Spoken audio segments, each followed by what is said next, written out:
Sir, ये जो आज किसान आंदोलन के उसमें आपका ये धरना प्रदर्शन है, इस बारे में क्या कहना चाहेंगे सर आप? नहीं, इसके बारे में क्या कहना चाहेंगे। आप जानते हैं कि ये पूरी भूमिका आप समझ रहे हैं कि कोरोना के चलते हुए भारत सरकार ने पहले अध्यादेश और फिर अध्यादेश के बाद 3 बिलों को संसद में पेश किया, उस पर चर्चा होने नहीं दी और उसको पारित कर दिया।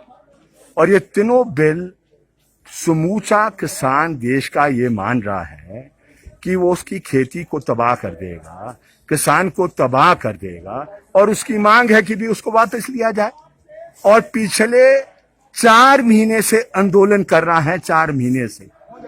और अभी वार्ताएं जो 12 दिन से चल रही है, साफ नजर आ रहा है भारत सरकार तैयार नहीं है कि जो बुनियादी मसले है जो किसान के, उसका हल करने के लिए। और भारत सरकार इस बात के लिए तैयार नहीं है कि इन बिलों को वापस लिया जाए, इन कानून को वापस लिया जाए। तो संघर्ष है।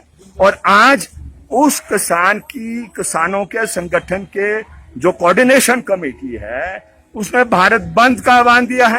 और इसलिए हम उस भारत बंद के चलते हुए आज यहाँ पर मोर्चा लगाए हैं ठियोग में, और जगह जगह देश में ये मोर्चे लग रहे हैं।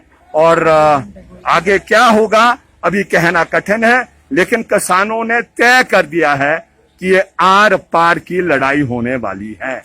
ये कितने दिन चलेगी ये कहा नहीं जा सकता है।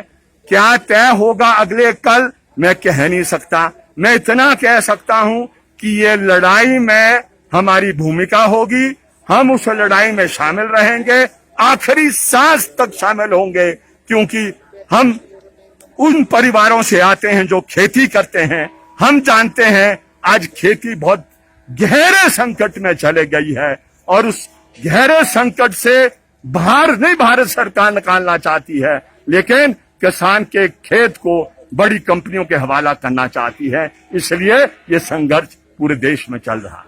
आज के जो ये आपका आंदोलन है, इसमें ठियोग व्यापार मंडल का भी आपको पूरा सहयोग बिल्कुल, मैं तहे दिल से उनका शुक्रगुजार हूं और उनका धन्यवाद करना चाहता हूं कि यही तरीका है एक दूसरे के साथ एकजुटता पैदा करने का और भाईचारा करने का लिया। मैं आसानबंद हूं और मैं इस आसान को चुकाने का प्रयत्न करूंगा।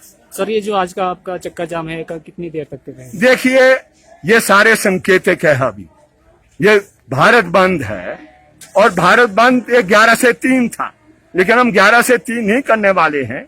हम इस बात को भी समझते हैं कि हिमाचल प्रदेश में ये जो कोरोना का दौर चल रहा है, इसमें भी लोगों को कठिनाई पैदा हो रही है।